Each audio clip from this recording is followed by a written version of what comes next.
On entend souvent dire que pour s'ancrer, il suffit de visualiser des racines sous ses pieds, un peu comme un arbre enraciné.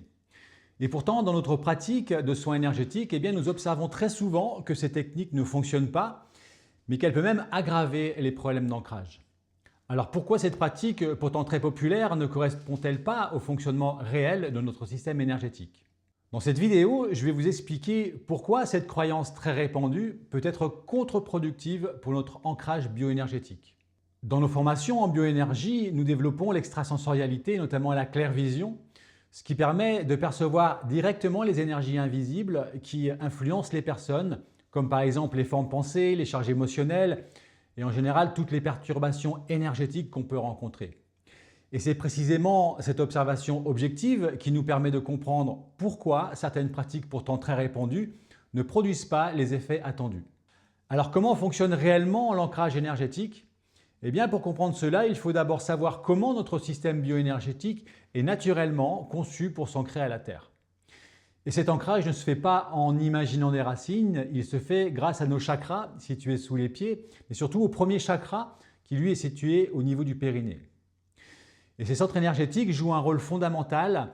Ils permettent de se connecter à la Terre pour absorber les énergies telluriques afin que nous puissions nous densifier notre énergie vitale et renforcer la stabilité ainsi que l'ancrage. Le postulat est simple, plus ces chakras sont ouverts et actifs et plus l'ancrage est stable. Alors pourquoi l'ancrage peut-il faire défaut? Lors de soins énergétiques, nous observons souvent que les personnes qui manquent d'ancrage présentent des blocages au niveau du premier chakra et des chakras situés sous les pieds. Par clairvision, ces perturbations apparaissent souvent sous forme de pieux, sous forme de tubes ou encore de bouchons énergétiques. Et ce sont précisément ces cristallisations qui bloquent l'absorption des énergies telluriques et empêchent la personne de s'ancrer. Alors d'où viennent ces perturbations? Pour comprendre cela, il est important d'étudier la dimension symbolique de ce premier chakra, qui notamment est lié à la relation à la mère, au féminin, à l'incarnation et au rapport à la matérialité dans son ensemble. Et lorsque certaines tensions psychologiques ou émotionnelles existent autour de ces thèmes, elles peuvent générer des formes pensées inconscientes qui viennent se fixer dans ces centres énergétiques et perturber leur fonctionnement.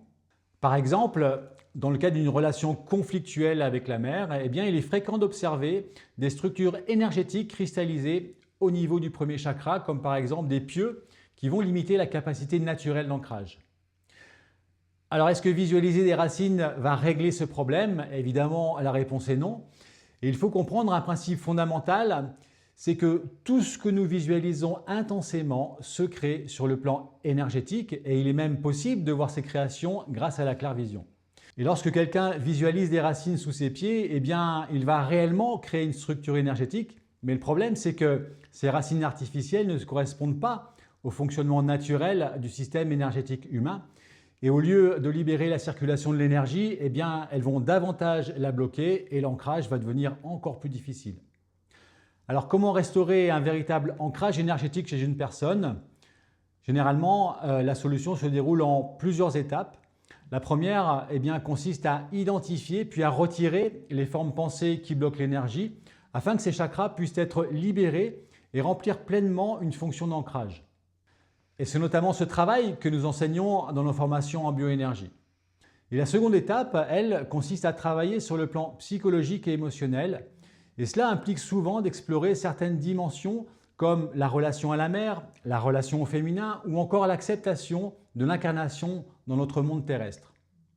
Et lorsque ces aspects évoluent intérieurement, alors les structures énergétiques se transforment et deviennent plus efficaces. Et donc les chakras prennent plus d'importance et l'ancrage va augmenter petit à petit.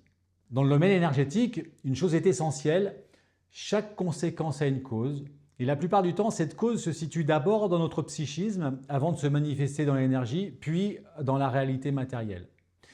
Notre corps énergétique, lui, c'est un système remarquable, il possède déjà un mécanisme naturel d'ancrage à la Terre et donc nous n'avons pas besoin de rajouter des racines. Si le sujet vous a intéressé, alors dites-le moi en commentaire. Est-ce que vous avez déjà procédé à cette visualisation de racines? Est-ce que cela a fonctionné? Et si cette vidéo vous a éclairé, alors pensez à vous abonner pour découvrir d'autres explications sur le fonctionnement réel de l'énergie. Prenez soin de vous, merci beaucoup et à bientôt.